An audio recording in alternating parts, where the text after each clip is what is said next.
मंदी का दौर ऐसा है कि हम और आप घर चलाने में परेशान हैं, तो उधर सरकार देश चलाने में। माना जा रहा है कि इस संकट को देखते हुए मोदी सरकार ने विनिवेश को बड़ा हथियार बनाया है। खासतौर पर दो बड़े सेक्टर पर अंबानी और अडानी का एकाधिकार होने जा रहा है। टेलीकॉम सेक्टर पर मुकेश अंबानी का राज होगा, तो एयरपोर्ट सेक्टर पर गौतम अडानी दिशा तय करेंगे। दिल्ली, मुंबई, अहमदाबाद, त्रिवेंद्रम, लखनऊ, मंगलुरु और जयपुर एयरपोर्ट के रखरखाव का काम 50 सालों के लिए अडानी को सौंप दिया गया है। उधर अंबानी ग्रुप ने 2016 में 4G में एंट्री ली। दुनिया का सबसे सस्ता डेटा देकर करोड़ों यूजर्स को अपने पाले में ले लिया। तब दर्जन भर कंपनियां मार्केट में थी, लेकिन पहले रिलायंस जियो की लॉन्चिंग और अब AGR बकाया के परंपरागत टेलीकॉम कंपनियों के कमर तोड़ दी है। BSNL जैसी बड़ी कंपनी सरकार की अनदेखी का शिकार हुई। यहां तक कि BSNL तो अभी तक 4G तक भी नहीं आ पाया है।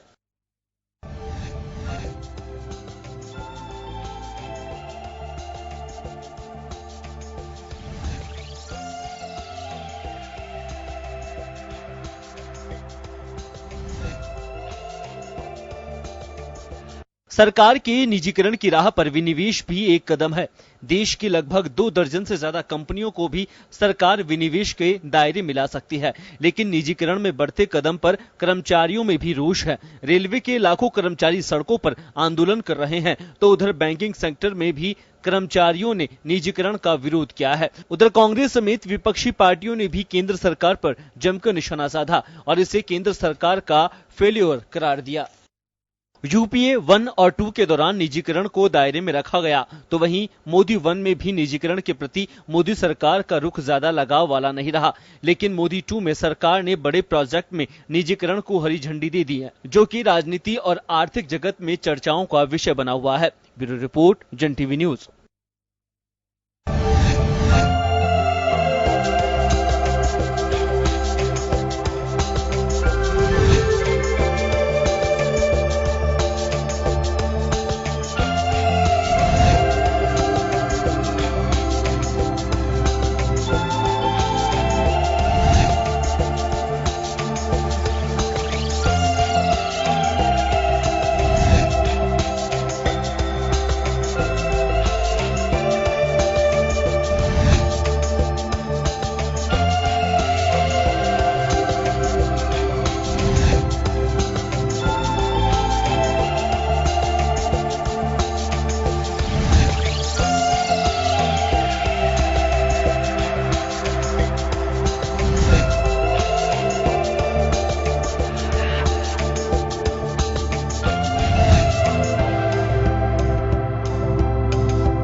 नमस्कार जनाब में स्वागत है आपका। मैं हूं योगेश, आप देख रहे हैं खास खबर। खास खबर हम बात देश में विकास नहीं रहा, निवेश के नाम पर आना शुरू हुई। किसी में बात ये नहीं है उदारीकरण का दौर निवेश मुल्क में कितना जा रहा है, तो एक हम ऐसा पैरामीटर मान के चलने लगे कि विकास का दूसरा नाम वही है। कहा कि ये बात सही भी है कि आप एक्सपोर्ट कितना करते हैं, इंपोर्ट कितना करते हैं, ये आपकी तरक्की का बड़ा पैमाना है।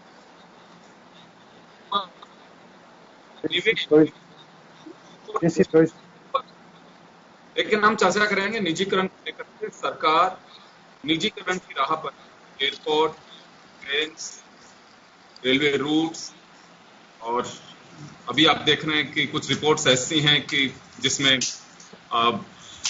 बीएसएनएल को भी दिए जाने की पूरी संभावना बताई जा रही है, क्योंकि बीएसएनएल को जिस तरह से 4G का लाइसेंस मिलना। लेकिन ये बड़ी बात यह है कि क्या वास्तव में इन्हें हम सीपी मान करके चल रहे हैं, और निजीकरण में देने से या निवेश इन्वाइट करने से तरक्की हो पाएगी, या कहें कि एम्प्लॉयमेंट के रास्ते खुलेंगे। सरकार का अपना कुछ विजन होगा, लेकिन इसका विरोध हो रहा है। विरोध के क्या मायने हैं और सरकार निजी हाथों में रही है, क्या मायने हैं, इसको लेकर चर्चा करेंगे। हमारे साथ वरिष्ठ पत्रकार और विश्लेषक ओम सैनी साहब जुड़ रहे हैं। हमारे साथ भाजपा से राकेश राठौर हैं, कांग्रेस से उपेंद्र राजपुरोहित साहब हैं, और सीपीएम से अमर सिंह शेखावत साहब हैं। आप सभी का स्वागत है। मैं ओम जी आपके पास आना चाहूंगा जी। निजी और निवेश आसपास की चीजें हैं, लेकिन निवेश की डेफिनेशन डिफरेंट है निजीकरण से। यहां बात हम निजीकरण की भी कर रहे हैं। सरकार का दावा यह है कि इससे राह खुलेंगी, पैसा आएगा, और $5 ट्रिलियन इसका एक लक्ष्य लेकर के चल रहे हैं दुनिया में कि हम बड़ी इकोनॉमी में अपने आप को साबित कर पाएंगे। ये सरकार का कहना है कि ये वही रूट लाइन है जो देश को तरक्की के राह पर लेके जाए। आप कैसे देखते हैं इसे? देखिए जोगेन जी, एक बात इसको थोड़ा सा हिस्टोरिकली देखना पड़ेगा कि जब देश आजाद हुआ तो हमने अपने आर्थिक विकास का कौन सा रास्ता अडॉप्ट किया। हमने नियोजन के माध्यम से सारी अपनी आर्थिक विकास की चीजें हासिल की, पब्लिक सेक्टर और प्राइवेट सेक्टर में। पब्लिक सेक्टर में ऐसे इंस्टीट्यूशंस बनाए जिनके माध्यम से हम आत्मनिर्भर हो सकते थे और जिनके माध्यम से आगे अपने ही रास्ते से चल सकते थे। कालांतर में यही बात श्रीमती गांधी तक भी रही, पंडित जवाहरलाल नेहरू के बाद में। लेकिन राजीव गांधी के आने के साथ राजीव गांधी के आने के साथ में चीजें बहुत बदल गई। 21वीं शताब्दी का सिलसिला हो गया।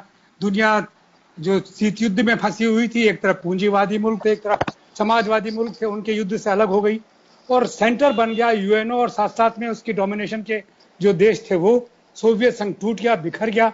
ऐसी स्थिति में हमारी जो नीति रही उसके मुताबिक हम असंगठितता की नीति के साथ में चल रहे थे, और पूंजीवादी मुल्क भी हमारे दोस्त थे और समाजवादी मुल्क भी हमारे दोस्त थे। अब लेकिन पूंजीवादी मुल्क प्रभाव में आ गए और समाजवादी मुल्क ढहते चले गए। ऐसी स्थिति में जो रास्ता हम लोगों ने अडेप्ट किया वो मार्केट ओरिएंटेड इकोनॉमी का अडेप्ट किया, जो सन 1993 में नरसिम्हा राव के वक्त में स्टार्ट हुआ। लेकिन फिर भी हमारी बुनियाद हमने ये रखी कि हमारे जो पब्लिक सेक्टर है उसको हम उस तरीके से नहीं छेड़ेंगे जिस तरीके से 99 में जाकर के और छेड़ने का सिलसिला शुरू हुआ। हम ये हमारे उन इंस्टीट्यूशंस को जिनसे हमारी साख बनी थी, जो हमारी बुनियाद थी, उन्हीं को हमने बेच करके और अपने लिए पैसे का इकट्ठा करने लगे। और साथ साथ में उन मुल्कों को जो दुनिया में बाजार ढूंढ रहे थे उनको कहा कि आप आइए उधर निवेश कीजिए। ये हमारी मजबूरी है। ये बता रहा हूं कि नरसिम्हा राव साहब की मजबूरी भी थी, और ये नरेंद्र मोदी की मजबूरी भी है, और ये अटल जी की भी मजबूरी रही और मनमोहन सिंह जी की मजबूरी रही। लेकिन सिर्फ इसमें एक फर्क था, वो ये कि हमें किसी भी तरीके से अपने बुनियादी उद्योगों को, बुनियादी आधारों को, संरचनाओं को बचाने का सिलसिला था।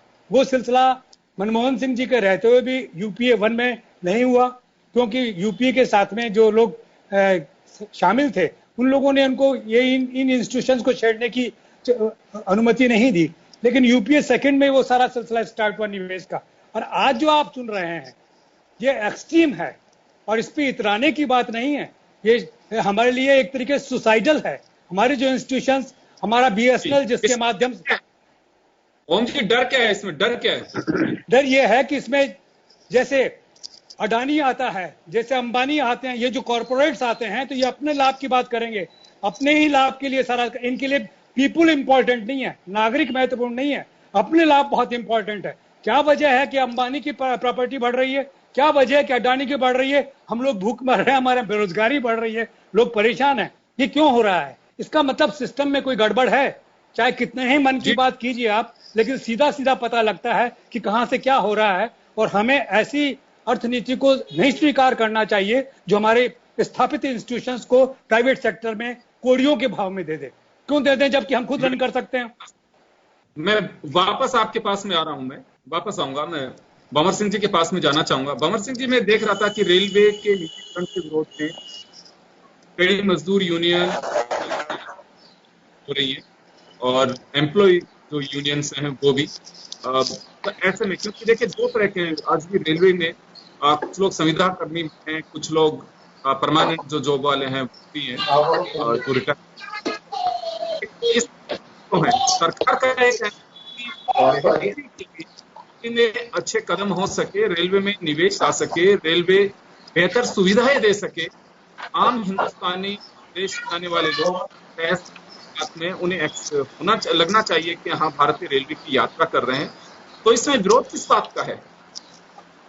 मैं आपको एक बात कहना चाहूंगा कि भारत के 60 से 65% लोग गांव में निवास करते हैं। उनकी आमदनी इतनी नहीं है कि वो जो रेलवे नई आ रही है, जो ट्रेनें नई लगा रहे हैं, उनका किराया वैसे ही दुगना कर दिया गया है। अभी हमारे पास शताब्दी एक्सप्रेस है और हमारे पास अन्य सुपरफास्ट जो ट्रेनें हैं, उनका जो किराया है उससे एकदम डबल है, जबकि समय में कोई परिवर्तन नहीं होगा, ज्यादा कोई सुविधाएं वो नहीं दे पाएंगे। और मैं ये कहना चाहता हूं कि आपका सारा का सारा स्ट्रक्चर जो जनता के पैसे से बना हुआ है, जो जनता को सुविधा देने के लिए बनाया गया था, जनता के पैसे के द्वारा निर्मित है, आज आप उसको कोटियों के दाम पर जो है बड़े धन्ना सेठों को दे रहे हैं। आप उनको कहो जहां पर रेलवे नहीं है उन इलाकों में वो रेलवे का निर्माण करे और उन पर ट्रेन चलाए। जैसे जहां सड़क नहीं है, जहां पर पहाड़ी क्षेत्रों में आज भी हमारे पास साधन नहीं है जाने के, वहां पर वो काम करे ना, वहीं जाएंगे वो जाएंगे मुनाफे वाले स्थानों पर। पूंजीपति आप जानते हैं भाई, नेचर पूंजी का चरित्र है। पूंजी हमेशा मुनाफा कमाने के लिए दुनिया में घूमती है। और ये जो धन्ना सेठ है जितने भी आ रहे हैं देश में, चाहे दुनिया के आ रहे हैं चाहे भारत के हैं, वो कोई घाटे का सौदा नहीं करना चाहते, वो केवल मुनाफे के लिए काम करना चाहते हैं और वो जनता को लूटेंगे। जहां आप देखिए प्लेटफॉर्म टिकट 3 रुपए का था, ऐसा क्या उन्होंने प्लेटफॉर्म पे लगा दिया कि टिकट 50 रुपए का हो गया पूना में। आप इससे अंदाजा लगा सकते हैं कि आज जो एयरपोर्ट जो थे वो पहले हमारे एयरपोर्ट अथॉरिटी ऑफ इंडिया के पास थे, अब अडानी अथॉरिटी ऑफ इंडिया के पास चले गए वो। अब उनमें जो हालत होगी लोगों की वो थोड़े दिन बाद समझ में आ जाएगी, क्योंकि राष्ट्रीयकरण का मतलब क्या, राष्ट्र के लिए, और निजीकरण का मतलब है निजी व्यक्ति के मुनाफे के लिए। राष्ट्र कभी भी व्यक्ति का मुनाफा पैदा नहीं करता है, वो मुनाफा पैदा करता है राष्ट्र के लिए और राष्ट्र की सुविधाओं के लिए। आज ये लोग काम कर रहे हैं निजी अडानी और अंबानी 2 व्यक्तियों के लिए। आज ये देश से राष्ट्रीयकरण क्यों किया गया था? राष्ट्रीयकरण इसलिए किया गया था आम आदमी को सुविधा मिल सके। एक जमाना था गांधी जी को अंग्रेजों ने ट्रेन से उठा के फेंका, बहुत बार पीट दिया गया था उनको ट्रेनों के अंदर कि आप बैठ सके हमारी ट्रेन के अंदर। इसीलिए ये ट्रेनें भारत में आम आदमी के लिए जब चलाई गई, जिससे आम आदमी भी फर्स्ट क्लास में यात्रा कर सके। आने वाले समय में ये सामंती युग की ओर फिर ले जा रहे हैं देश को। आज जो भारतीय जनता पार्टी का एजेंडा है वो सामंतीकरण की ओर ले जाने का एजेंडा है। मैं वापस आऊंगा आपके पास में भंवर सिंह जी। मैं उपेंद्र राज पुरोहित जी के पास में जाना चाहूंगा। उपेंद्र जी के पास आना चाह रहा हूं। देखिए, निजीकरण या निवेश की बात जो की जा रही है पहली मर्तबा नहीं की जा रही, इससे पहले भी कई बार यूपीए सरकार के वक्त भी हुई है। हम हर बार तर्क यही दिया जाता है कि कला डिपार्टमेंट की बेहतरी, उसके भले के लिए, सुविधाएं बढ़ाने के लिए निजीकरण किया जा रहा है, निवेश को इनवाइट किया जा रहा है ताकि एम्प्लॉयमेंट बढ़ सके, लोगों को अच्छा रोजगार के अवसर मिल सकें और सुविधाएं भी मिल सकें। तो अब इसमें क्यों इतना हल्ला मच रहा देश में कि निजीकरण से बिल्कुल तबाही हो जाएगी, मुल्क बर्बाद हो जाएगा, ऐसा क्यों? देखिए योगेंद्र जी, प्रकृति है या हमारा समाज है, यहाँ संतुलन बहुत आवश्यक है। निजीकरण गलत नहीं है, लेकिन उसकी सीमाएं हैं और यहाँ इस वक्त सीमाओं को क्रॉस किया जा रहा है। तो सीमाएं हम क्रॉस करते हैं, सीमाएं जब हम पार करते हैं तो भावना आहत होती है, लोग दुखी होते हैं। हेलो, आवाज आ रही है मेरी? आवाज आ रही है। तो जब हम सीमाएं पार करते हैं, कहीं न कहीं निश्चित तौर पर लोगों का विरोध होगा। योगेंद्र जी, निजीकरण किया जाना चाहिए, लेकिन प्रोडक्शन के अंदर किया जाना चाहिए। जो नए हम इंडस्ट्री लगा रहे हैं उनमें प्रोत्साहित किया जाना चाहिए, लेकिन जो सर्विस सेक्टर से जुड़ी हुई है, देश की जो विश्वसनीय संस्थान है, जिन पर हमारा विश्व के अंदर कहीं कोई नुकसान हो सकता है, ऐसे संस्थानों का निजीकरण करना नितांत आवश्यक है। मैं आपको याद दिला दूं, यही भारतीय जनता पार्टी जब कांग्रेस सरकार द्वारा मनमोहन सिंह जी के कार्यकाल के अंदर यूपीए 1 और 2 के अंदर जब कुछ डिफेंस को लेकर के एफडीआई के माध्यम से इन्वेस्टमेंट की बात होती थी, बात ही होती थी, खाली प्लान नहीं था, उस पर ये लोग इतना जोर जोर से चिल्लाते थे, सब देश की जो खुफिया बातें बाहर जाएगी, ये होगा वो होगा, देश का नुकसान हो जाएगा, देश को खतरा हो जाएगा। और आज वही लोग एयरपोर्ट प्राइवेट सेक्टर को दे रहे, वो रेलवे को प्राइवेट सेक्टर को दे रहे, वो बैंकिंग सेक्टर को प्राइवेट सेक्टर में ले जा रहे हैं, वो अडानी और अंबानी को पता नहीं। मैं कहता हूँ इस हिसाब से तो ये हमारे राजस्थान के अंदर एक कहावत है, पुचकार मार दो या फांसिया देर मार लो। ये मोदी जी फांसिया दे के मार रहे हैं हमें, पुचकार के मार रहे हैं। ये कुछ ऐसी बातें जो जनता के हक की है, उनमें से 10 में से 2 को मान रहे हैं, और इधर दे दनादन इस प्रकार के काम कर रहे हैं, जो मैं कहता हूँ आने वाले समय के अंदर हिंदुस्तान की जनता खून के आंसू रोएगी। मैं आपको बता दूं, प्राइवेट सेक्टर हिंदुस्तान को पूरा अपने कब्जे में कर लेगा उस दिन। मैं वापस आ रहा हूँ उपेंद्र जी, वापस आ रहा हूँ आपके पास में। आपके डाउट्स जो हैं, राखी राठौड़ हमारे साथ में बैठी हुई हैं। राखी जी, आपके पास आना चाहूंगा जी। अभी आपके प्रतिपक्ष के साथियों को, आपके सैनी साहब भी हैं, निजीकरण और निवेश दोनों में थोड़ा अंतर है। कुछ लोग जैसे भंवर सिंह जी ने कहा कि अगर निजीकरण करना है उस रूट लाइन का करिए जहाँ पे आदिवासी बेल्ट और रूरल बेल्ट है, नई लाइनें डालने जाइए और वहां पे अपनी ट्रेन चलाएं। लेकिन ये उन रूट्स पे जहां पैसा आता है, उन रूट्स को निजीकरण की ओर दिया जा रहा है। और जैसे अभी उपेंद्र जी ने कहा कि एक सोची समझी रणनीति के तहत ये सारा काम हो रहा है। जी देखिए योगेंद्र जी, जिस तरह से बातचीत की शुरुआत ओम सैनी जी ने की, मैं उसी से कंटिन्यू करना चाहूंगी। 1991 में finance minister doctor Manmohan Singh ने इकोनॉमिक रिफॉर्म्स लेकर आए, जिसमें सबसे पहले ये कंसेप्ट आया कि रेवेन्यू की कमी होने की वजह से इंफ्रास्ट्रक्चर डेवलप नहीं हो सकता, और उसके लिए प्राइवेटाइजेशन का शुरुआत की गई। जहां तक अभी उपेंद्र जी बात कर रहे थे फॉरेन इन्वेस्टमेंट की, तो मैं बताना चाहूंगी आपको, फॉरेन इन्वेस्टमेंट जो है वो दिल्ली और मुंबई की जो एयरपोर्ट्स है उसमें फ्रांस की एक कंपनी से हुआ है। और जहां तक लगातार अडानी और अंबानी देने की बात है, ये एक ओपन बिड थी। मैं बताना चाहूंगी कि तमिलनाडु की जो गवर्नमेंट थी, उन्होंने तो केरला सरकार ने तो इसका जो बिड में पार्टिसिपेट भी किया था। तो जो बिड में पार्टिसिपेट करेगा ओपन बिड था, जिसके अंदर इन्होंने ले लिया। एटलीस्ट हमारे भारत देश के अंदर तो इन्वेस्टमेंट रहा ना। प्राइवेटाइजेशन का मतलब फॉरेन इन्वेस्टमेंट नहीं है, ये है तो कम से कम हिंदुस्तान की कंपनी। और जहां तक भंवर सिंह जी बात कर रहे हैं, सर मेरी बात आपसे क्लियर होगी कि एजेंडा कहां से स्टार्ट हुआ। आपको नॉलेज नहीं है इस बात की कि बीजेपी का एजेंडा नहीं था। मनमोहन सिंह जी के टेन्योर में सबसे पहले आई। उपेंद्र जी एक मिनट, मैंने आपके बीच में नहीं बोला था। आप मेरी बात पहले सुनिए, सुनने का मामला रखिए, बीच में नहीं बोलिए। मैंने आपके बीच में नहीं बोला था उपेंद्र जी, आप बीच में नहीं बोलिए, आपका नंबर आएगा। राखी जी को बोलने दीजिए। हाँ प्लीज, ये गलत बात है, आप बीच में नहीं बोले। बीच में इसलिए बोल रहा हूँ, आप बोल लीजिए। तो आप बताइए, नहीं, मैं पहले कंप्लीट कर लूं, उसके बाद बोलिए ना आप। उपेंद्र जी, ये आप सुनना क्यों नहीं चाहते? यही तो प्रॉब्लम है ऊपर से नीचे तक आप लोगों की, सुनना कुछ नहीं चाहते। ज्ञान किसी चीज का है नहीं, जबरदस्ती बोले जाना है। What is this? आप नहीं, राखी जी को बोलने दीजिए भाई, उपेंद्र जी बोलने दीजिए। गलत बोला तो आप ठीक बात बोलना है तो बोलिएगा ना, क्यों इतना उछल रहे हैं? राखी जी, आप ये बताइए, एक बार राखी राठौड़ जी को बोलने दीजिए। राखी जी, हम 28% एफडीआई ला रहे थे, आप 100% करने जा रहे हैं। हमारे 28% का आप लोग एफडीआई फॉरेन होता है, यहाँ पे नहीं हुआ है कहीं पे भी फॉरेन इन्वेस्टमेंट। आप इस बात की देख लीजिए, इस बात को, ठीक है ना? हर बात पे आपको विरोध करना होता है। यू स्टार्टेड दिस, आपने इसको स्टार्ट किया मनी कंपनी को दे दीजिए। तो जी ऐसे तो डिस्कशन नहीं हो पाएगा अगर ये बीच में बोलेंगे इस तरह से। तो उनको बोलने दीजिए, पहले राखी जी को बोलने दीजिए उपेन जी, बाद में आप अपनी बात कहिएगा ना। हाँ राखी जी बोलिए। हाँ, जहां तक प्लेटफॉर्म टिकट की बात अभी बावर जी कर रहे थे, राखी जी आप बोलिए। प्लेटफॉर्म टिकट की जहां तक बात करते थे, मुझे खुशी होती है देखते हुए कि आज प्लेटफॉर्म्स बहुत साफ हैं। रेलवे ने जिस तरह से इंप्रूव किया है, बंवर सिंह जी मानेंगे इस बात को कि प्लेटफॉर्म में जो इंप्रूवमेंट हुआ है, वहां पर 50 रुपया टिकट देने से एटलीस्ट वहां पे जितनी भी साफ सफाई थी, जो सुविधाएं, साफ पानी की व्यवस्था और टॉयलेट, फिर भी बोल रहे हैं आप। आप बोल लीजिए, आप बोल लीजिए, आप में सुनने का मादा रखिए। मैं आपको बताऊं, समय था योगेंद्र जी प्लीज आप बिल्कुल मत बुलाया कीजिए जिनको सुनने का मादा नहीं होगा। आप क्या लोग, आप बोल लीजिए, आप बोल लीजिए, फिर आप बोल लीजिए। यार आप बात ही नहीं सुनना चाहते हो, आप हर बात में बीच में बोलने से कोई बात सच्चाई नहीं हो जाती है। गलत बात है, ये गलत बात है। ये आपकी हताशा और निराशा दिखाती है बीच में बोलना। सिर्फ और सिर्फ नहीं बोलने का, सुनने का मादा रखिए। आप लोग गलत बोलते रहे, हम सुनते रहे।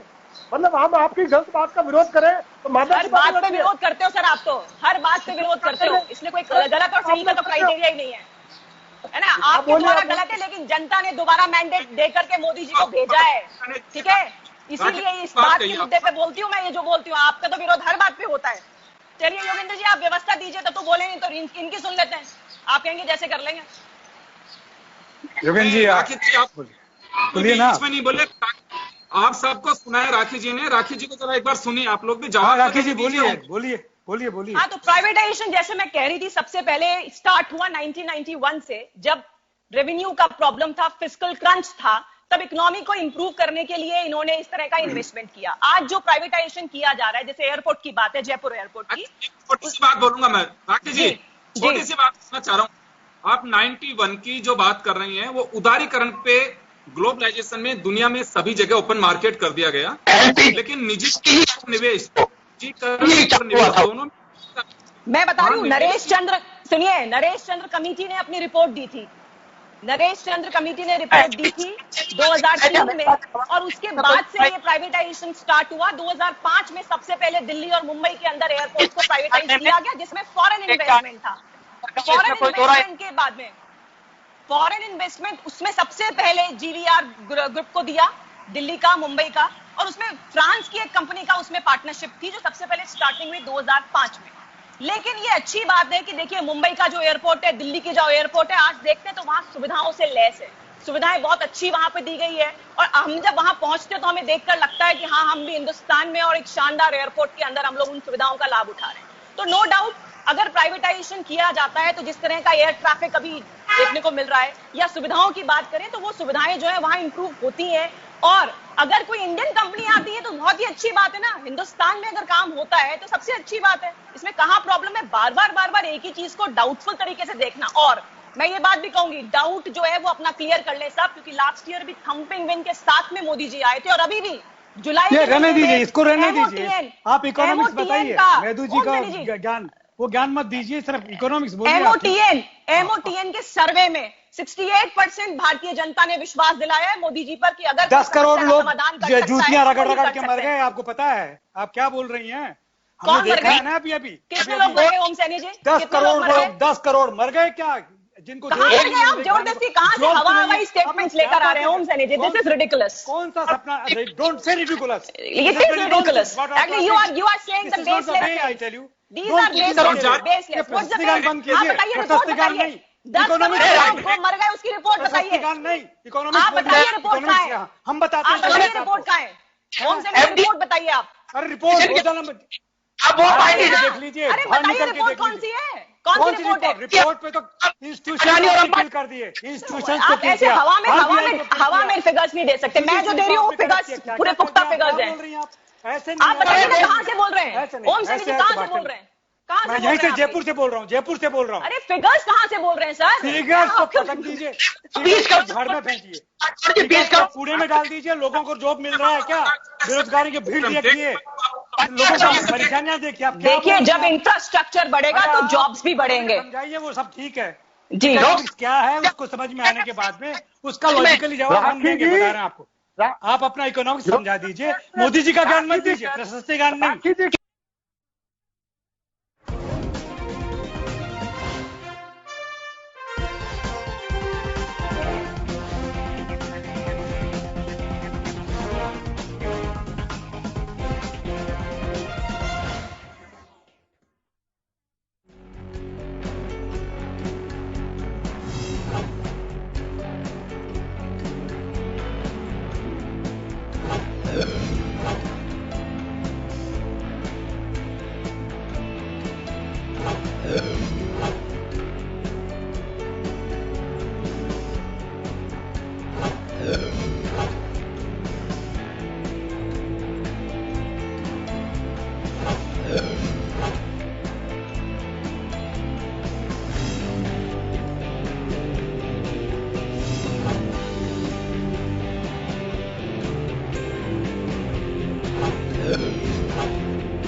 समाज के अंतिम पंक्ति के अंतिम व्यक्ति की खबरें, देश की दिशा और दशा बदलती राजनीति की खबरें,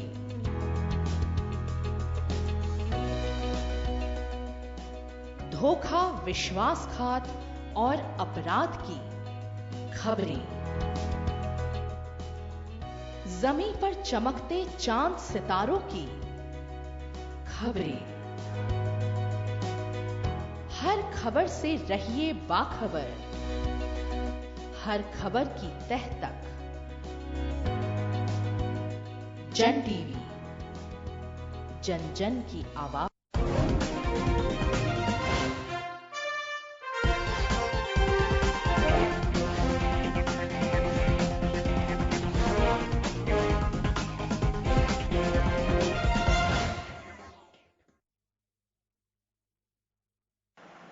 ब्रेक के बाद एक बार फिर आपका स्वागत है। आप देख रहे हैं खास खबर। बात करें हम, देश में कई ऑर्गेनाइजेशंस को निजी हाथों में दिया जा रहा है, उसको लेकर के अब तक राय। सत्ता पक्ष का कहना है कि अच्छी सुविधाओं के लिए अगर सरकार किसी को आमंत्रित करती है निवेश के लिए तो क्यों नहीं दिया जाना चाहिए, लेकिन अपोजिशन का साफ कहना है कि पब्लिक इंटरेस्ट के लिए, पब्लिक की सेफ्टी के लिए, या कहें कि पब्लिक ये सामाजिक जो सरोकार की भूमिका होती है उसमें हम दखल डाल रहे हैं और इसे कमजोर करने की कोशिश कर रहे हैं। तो चलिए यही चर्चा मैं एक बार फिर आगे बढ़ाऊंगा। मैं ओम जी के पास में वापस जाना चाहूंगा। ओम जी, आपके पास आना चाह रहा हूं मैं जी। तो उससे ग्लोबलाइजेशन दुनिया में जब उदारीकरण का दौर शुरू हुआ, और अभी भी यही कहा जा रहा है कि उदारीकरण का दौर शुरू हुआ नरसिम्हा राव साहब के टाइम पे, जब फाइनेंस मिनिस्टर थे मनमोहन सिंह जी, ये दुआई दी जाती है। लेकिन यहां मैं एक बात जानना चाहूंगा कि निवेश और निजीकरण, दो चीजों को लेकर के यहां थोड़ा दर्शकों को क्लियर करना होगा कि निजीकरण के क्या मायने हैं और निवेश के क्या मायने हैं। तो यहां आपको लग रहा है कि कहीं को निजीकरण और निवेश को लेके? देखिए, एक बात बड़ी स्पष्ट हो जानी चाहिए, वो ये कि हम जो भी व्यवस्था, अर्थव्यवस्था में जो भी कुछ कर रहे हैं वो हमारे कॉन्स्टिट्यूशन का प्रोटेक्टर होना चाहिए, हमारे कॉन्स्टिट्यूशन के प्रियम्बल को प्रोटेक्ट करने वाला होना चाहिए, हमारे सिटीजन को प्रोटेक्ट करने वाला होना चाहिए। ये हमारी मजबूरी है कि हम निवेश वाले रास्ते को, मार्केट ओरिएंटेड इकोनॉमी को हमने अडॉप्ट किया। उसके पीछे रीजन है कि दुनिया, मैंने पहले भी कहा था कि दुनिया जो सोशलिस्ट कंट्रीज में और कैपिटलिस्ट कंट्रीज में बटी हुई थी, वो सोवियत संघ के और सोशलिस्ट कंट्रीज के ढह जाने के बाद में टोटली वेस्टर्न साइड पे डिपेंड करने लगी। और उसके लिए ये G47 और ये सारे जो मुल्क जिनका एक अपने आप में एक ग्रुप बना है, ये दुनिया में, एशिया में, अफ्रीका में, जहां जहां भी सारे मार्केट्स को कैप्चर करके अपने तरीके से करने लगे। ऐसे में जो डेमोक्रेटिक मुल्क थे, हमारी जैसी जो डेमोक्रेसी थी, इसकी जिम्मेवारी बनती थी कि हम मजबूरी में, चूंकि पैसा होगा तभी तो डेवलपमेंट होगा, तो उसको पैसा हम कहां से लें, हमारी उसको कैसे, और उसको कैसे प्रायोरिटी के साथ में कैसे तय करें, ये सारी बातें मैंने उस वक्त कहा था कि मनमोहन सिंह जी थे उस वक्त फाइनेंस मिनिस्टर, जब नरसिम्हा राव थे उस वक्त ना, और मैंने खुद अपनी आंखों से देखा है। और ये लिबरलाइजेशन का इस मूवमेंट मैंने फ्रांस में नरसिम्हा राव के साथ में, मैं खुद गया हूं यहां से, और वहां पर मैंने देखा है कि कैसे उसके साथ साथ में हमारे पे कैसे सारे मुल्क एक साथ हमारे मार्केट को कैप्चर करने के लिए लालायित हो गए, जो लोग बाजार ढूंढ रहे थे। तो बाजार ढूंढ, ऐसे में हमारी ये हमारा ये रास्ता हो जाना चाहिए कि हम अपने नागरिक के इंटरेस्ट देखें, हम अपने जो बने इंफ्रास्ट्रक्चर्स हैं उनको, उनके इस्तेमाल करने के लिए उस तरीके से ना सौंप दें कि बने बनाए चीज को ले लिया। जैसे मैं एग्जांपल देना चाहता हूं, जैसे BSNL है। BSNL जो बहुत पावरफुल तरीके से काम कर रहा था, कैसे धीरे धीरे जैसे ही ये कंपनियां आई तो उनका यहां से लोग निकल करके उनमें चले गए। जैसे दूरदर्शन है आपका, जैसे ये बहुत बड़ा इंस्टीट्यूशन था, ये सारे कैसे यहां से लोग निकल करके बाहर चले गए और उनके पास में जहां ज्यादा पैसा मिल रहा था वहां वाला सिलसिला होने लगा। और इसके लिए हमने प्रोत्साहित किया, हमने रोका नहीं लोगों को। हमें, हमारा जो प्रियम्बल कहता है कि हमें कैसा समाज बनाना है, कैसी हमारी इकोनॉमी होनी चाहिए, कैसे हमें आम आदमी तक सब कुछ पहुंचाना है, उससे भीतर जाकर एक बात मैं जानना चाहूंगा, एक चीज देखिए, की कई बात की जाती है एयरपोर्ट पे भी, या फिर हम कहें कि रेलवे स्टेशन की तो हालत आप जानते हैं क्या रहती है कि कहीं पे सफाई नहीं है, कहीं क्या पोजीशन है। तो एक अच्छी डिलीवरी के लिए या तो देखिए सरकार के अंदर ही इस तरह के काम होने चाहिए कि जब इतनी बड़ी फौज लगा रखी है, अगर कम है तो आप और ले लीजिए लोगों को, वहां पे उन लोगों की जिम्मेदारी होनी चाहिए। हम उन जिम्मेदारियों से पीछे हटते जा रहे हैं और निश्चित रूप से कोई भी आम आदमी हो उसे अच्छी सुविधाएं चाहिए। ऐसा नहीं है कि बिल्कुल आप बिल्कुल ठीक कह रहे हैं योगेंद्र जी, मैं समझ रहा हूँ। सुविधाएं पा रही है, मैं बताऊं आपको, मैं उसके रीजन बता रहा हूँ। 3 साल पब्लिक सेक्टर को प्रोटेक्ट करने के लिए इन इंस्टीट्यूशंस में काम करने वाले लोगों की भी अपनी जिम्मेवारी थी कि अपनी एफिशिएंसी बेहतर रखते, compete करने, प्राइवेट सेक्टर को अपनी एफिशिएंसी से किल करते। वो नहीं हुआ, वो रेस्पॉन्सिबिलिटी पूरी नहीं हुई। जो लोग ट्रेड यूनियन चला रहे थे उनकी जिम्मेवारी बनती थी कि वो एजुकेट करें अपने वर्कर को, इंसेंटिव बोनस मिलना चाहिए, तुम्हारे कम नहीं होना चाहिए, तुम्हें निकाला नहीं जाना चाहिए, छटनी नहीं होनी चाहिए, तुम्हारा बनाया हुआ माल बाजार में इस तरीके से बिकना चाहिए कि बहुत बेहतरीन है।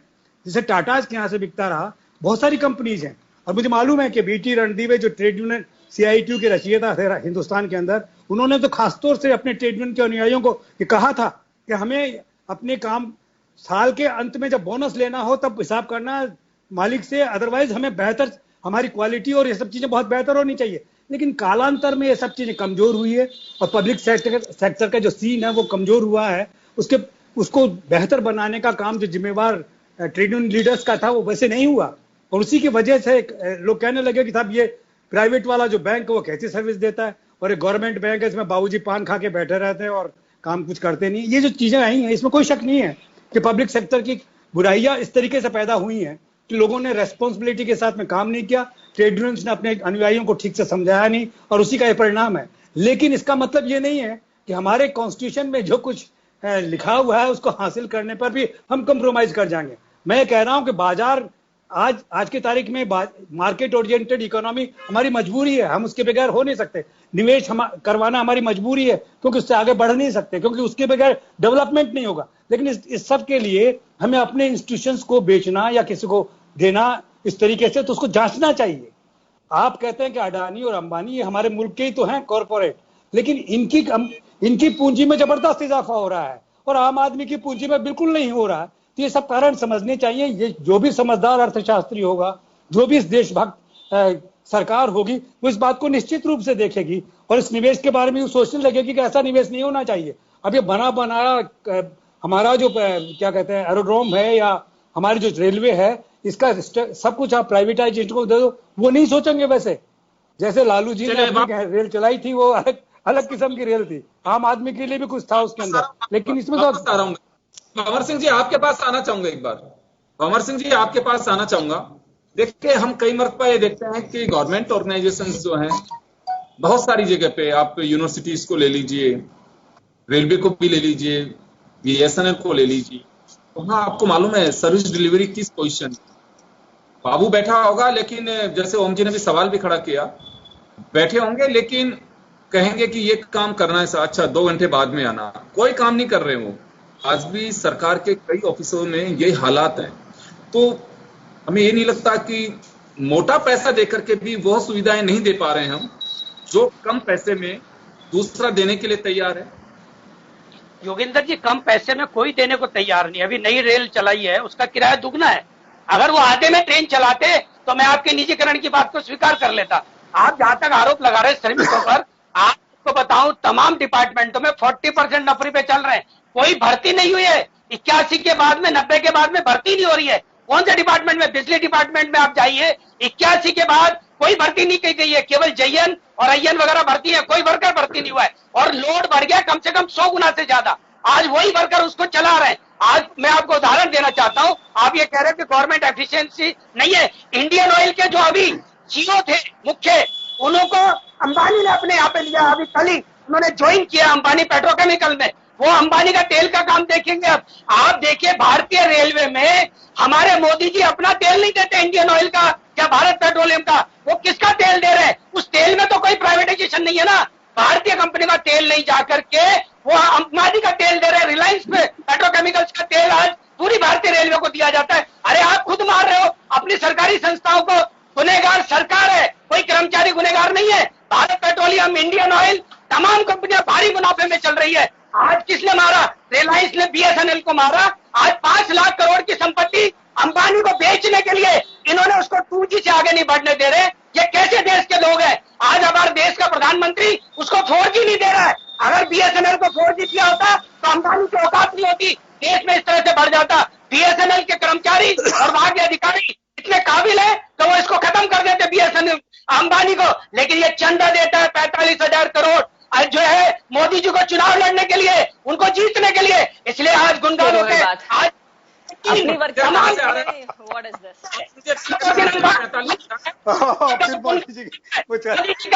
चर्चा उधर चली जाएगी।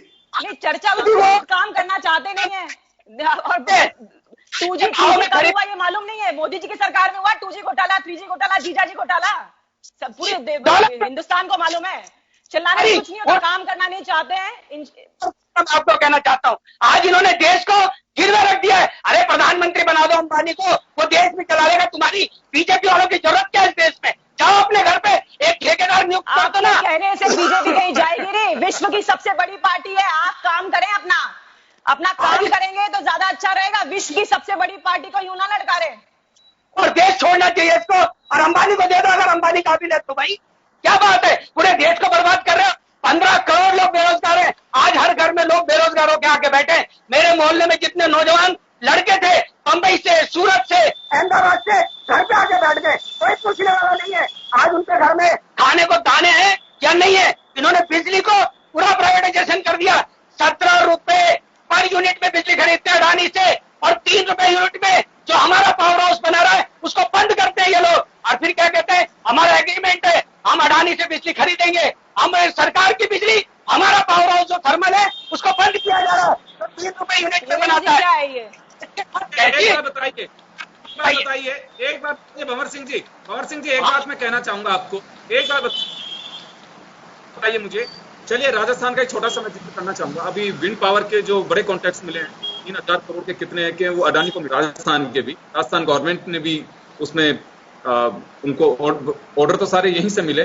तो ये बताइए कि केवल अडानी और अंबानी अगर कुछ अच्छा करने के लिए भी जा रहे हैं, कुछ तो कर रहे हैं, एम्प्लॉयमेंट भी दे रहे होंगे, आज जीडीपी भी बहुत कुछ कर रही है। आप अगर बिजली का बिल का कैलकुलेशन लगाएंगे तो 12 से 17 रुपए पर यूनिट पड़ रहा है हमको। कायदा अच्छा हो रहा हमारे लिए। आज इनकी वजह से हमारी हालत खराब हो रही है। ये आने वाले समय में जो स्पेशल जो मीटर है फास्ट 25% तो वैसे एक्स्ट्रा चल रहे हैं। आम आदमी से बिल चुक नहीं रहा है। उसने पहले बल्ब जलाता था, फिर ट्यूबलाइट पे आ गया, अब तो LED पे आ गया, तो भी उसके बिजली के बिल कितने दुगने। आज चाहे यूपी में जाके देखो पूरा प्राइवेट को दे दिया बिजली का, महाराष्ट्र में जाके देखो पूरा प्राइवेट को दे दिया इन्होंने। यहाँ पे कोटा दे दिया, कोटा में जाके देखो बिजली की क्या हालत है। तीनों बिजली के लिए कहा था कि हम प्राइवेट इसलिए कर रहे हैं बिजली को कि अच्छी क्वालिटी की बिजली मिलेगी, सस्ती बिजली मिलेगी। और बिजली क्या होती है? चले मैं उपेंद्र जी के पास में जाता हूँ। भंवर सिंह जी काफी आपको वक्त दे दिया। मैं उपेंद्र जी के पास जाना चाहूंगा।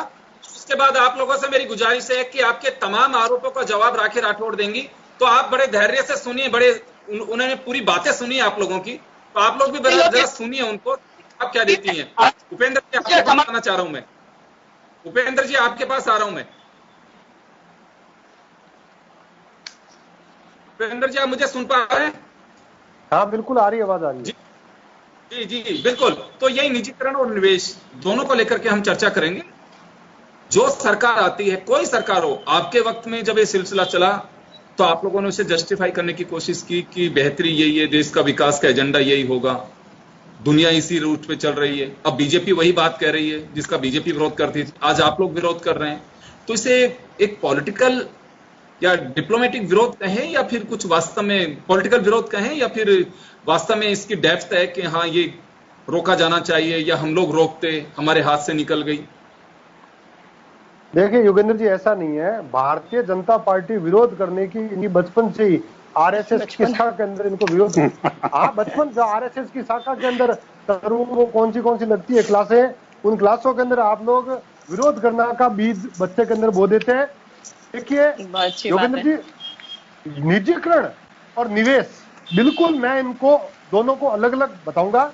निजीकरण ये है कि आप एक सेक्टर पूरा का पूरा निजी क्षेत्र में दे देते हैं। निवेश कोई भी आदमी अपने पास जो पैसा है वो आकर के सरकारी क्षेत्र में भी लगा सकता है। इस प्रकार की जो व्यवस्था होती है वो निवेश मैं कहूंगा, चाहे वो प्राइवेट सेक्टर में लगाए चाहे सरकारी क्षेत्र में। लेकिन यहाँ पर जब से भारत आजाद हुआ है कुछ बड़े सेक्टर जिनका समाजवाद के आधार पर संचालन किया जा रहा था, जिससे देश के आम लोगों को जोड़ा जा रहा था, उनको देश के प्रति जिम्मेदार उसी संस्थान के माध्यम से बनाया जा रहा था। अब कालांतर में जो जो डेवलपमेंट होता गया, वैसे वैसे लोगों की सोच बदली और कुछ प्राइवेट सेक्टर के लोग भी विभिन्न प्रकार के बिजनेस लेकर के भारत के अंदर स्थापित करने लगे। वो भारत के ही थे और कुछ विदेशी भी आए होंगे। लेकिन यहाँ राखी जी जो कह रही है कि कांग्रेस ने 1991 में इस प्रकार के निवेश को बढ़ावा दिया, देखिए आप अपनी बात में सुधार कीजिए। बिल्कुल रेवेन्यू की कमी थी और रेवेन्यू में सुधार के लिए कुछ प्राइवेट लोगों का निवेश विभिन्न प्रकार के संस्थानों में होना नितांत आवश्यक था और देश के लिए वो एक अच्छी शुरुआत उस पर कांग्रेस द्वारा कर दी गई थी। लेकिन उस छोटी सी शुरुआत का आप लोगों ने सड़क से लेकर इस प्रकार से विरोध किया जैसे पता क्या होने वाला है। और आप लोग उसको आप रेलवे बेच रही है, आप अपने प्लेटफॉर्म बेच रहे हैं, आप एयरपोर्ट बेच रहे हैं, आप डीआरडीओ, आप रक्षा और अनुसंधान के जो उत्पादन है उनको भी प्राइवेट सेक्टर में दे रहे हैं। अरे थोड़ी तो शर्म करो। राखी जी आप कहती है 2G घोटाला 4G घोटाला, मैं कहता हूं वो घोटाले तो पता नहीं क्या थे। आप लोगों ने विश्व का सबसे बड़ा घोटाला कर दिया, नोटबंदी घोटाला। सुन ले, समय कम है राखी जी का जवाब इन्होंने। हाँ लेकिन चलिए ये सुनिश्चित कीजिए बीच में कोई नहीं बोलेगा योगेंद्र जी, तब तो मैं बोलना शुरू करती हूँ अगर मादा है सुनने का।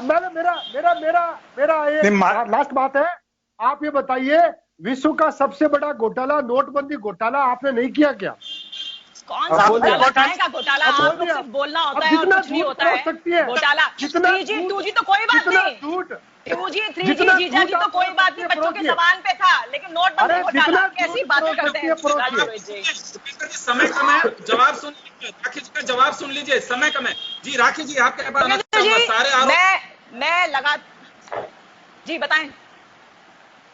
बोलिए, आप बोलिए जी। सारे आरोप मैं उसी बात से चालू करूंगी जहां ओम सैनी जी ने कहा कि कालांतर तक आते आते ऐसा हुआ कि सरकारी डिपार्टमेंट जो है वो रिजल्ट्स दे नहीं पाया, वहां से हमें आउटपुट नहीं मिल पाया, ये एक फैक्ट है। और आउटपुट क्यों नहीं मिल पाया? आज 70 साल से ऊपर की आजादी में कितने साल कांग्रेस सरकार ने किया? आज भगत सिंह फिर बीच में बोल रहे हैं, बीच में बात कर रहे हैं।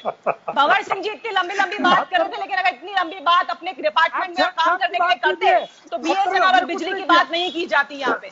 जहां तक फिर कोई बात, रोहित जी क्या है तरीका बताइए आप, ये क्या तरीका है? लगातार बोलना तो बोलते रहेंगे। उपेंद्र जी राखी जी का जवाब सुनिए, देखिए बड़े धैर्य के साथ सुना आप सब लोगों को, उन्होंने एक बार उनका जवाब तो सुनिए आप लोग। मतलब मुझे बहुत ही अचंभा है और अफसोस है इस बात को कहते हुए कि लालू की रेल इनको पसंद है, कि लालू जेल के अंदर है, रेल इनको पसंद है, इनको BSNL का जो नहीं दिया गया 2G 3G घोटाला वो पसंद है, उनको ये पसंद है कि 70 सालों के अंदर देश की स्थिति इस तरह की बना दी गई कि सरकारी कर्मचारी काम नहीं कर पाता और इसीलिए प्राइवेटाइजेशन किया गया। इसीलिए ऐसा हुआ कि प्लेटफॉर्म्स पे हम लोगों को टिकट लगाने पड़े और उसके बाद वो सुविधा देनी पड़ी। इसीलिए ऐसा हुआ कि एयरपोर्ट के अंदर भी ऐसा हुआ। फिर आप वरिष्ठ आदमी है सर, वरिष्ठ आदमी है, आप क्यों बार बीच में इंटरप्ट कर रहे हैं सर? आपकी पर्सनालिटी को ये शोभा नहीं देता है सर, आपको शोभा नहीं देता है सर। मैं आपको हाथ जोड़ के रिक्वेस्ट कर रही हूँ, मैं कोई बदतमीजी करूँ उससे पहले आप प्लीज बात ये है कि सिर्फ और सिर्फ इनके द्वारा करी गई पॉलिसी, मनमोहन सिंह जी 5 साल रहे फाइनेंस मिनिस्टर और आप उसके बाद 10 साल रहे प्राइम मिनिस्टर, उसके बाद जिस ढर्रे पे लाकर के देश को रखा, उसके बाद जो आज की स्थिति है, जो एयर ट्रैफिक इतना ज्यादा है, जो व्यवस्था अपन को देनी है, उसके लिए एक ओपन बिड इनवाइट की गई थी और उस ओपन बिड के अंदर जो आया उसको दिया गया।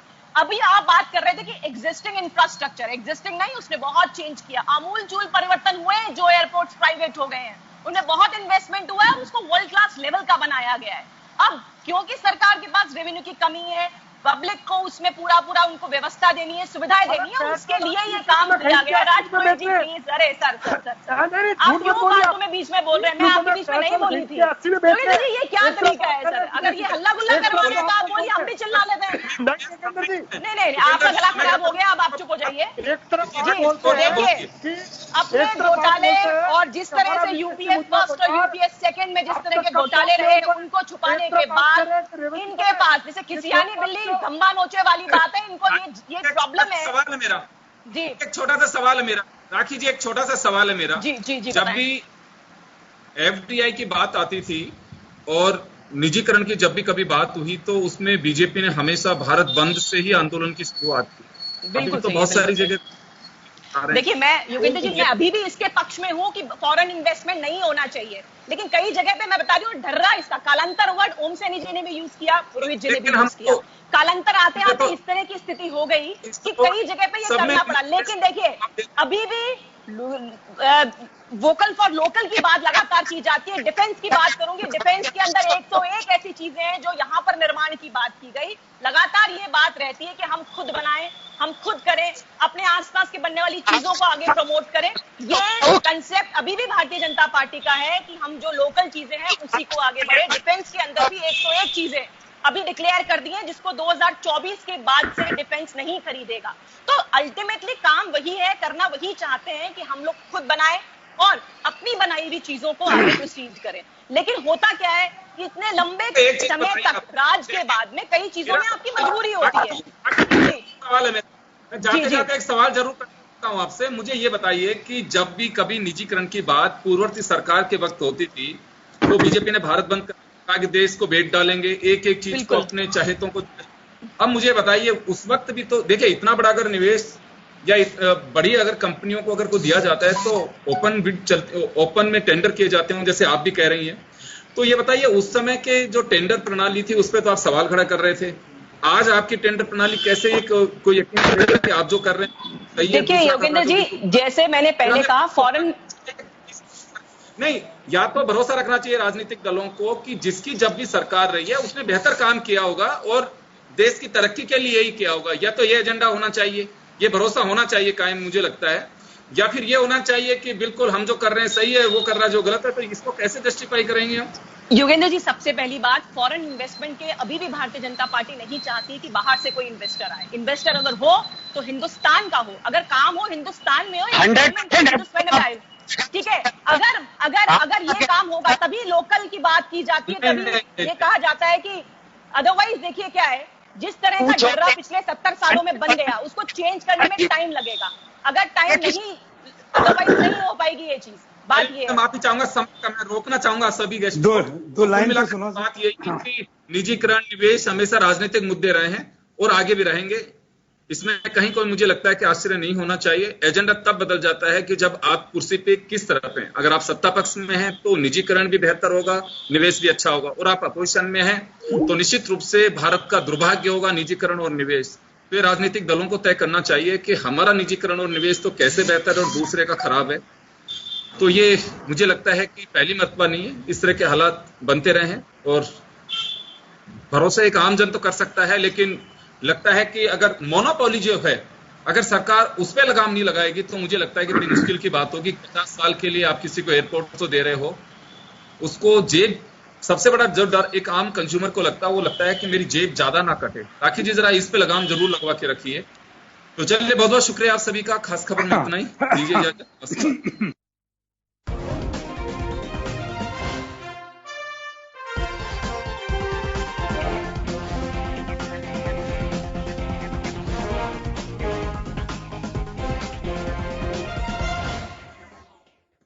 जन टीवी की लेटेस्ट अपडेट पाने के लिए हमारे चैनल को जरूर सब्सक्राइब करें और नोटिफिकेशन पाने के लिए बेल आइकॉन दबाएं।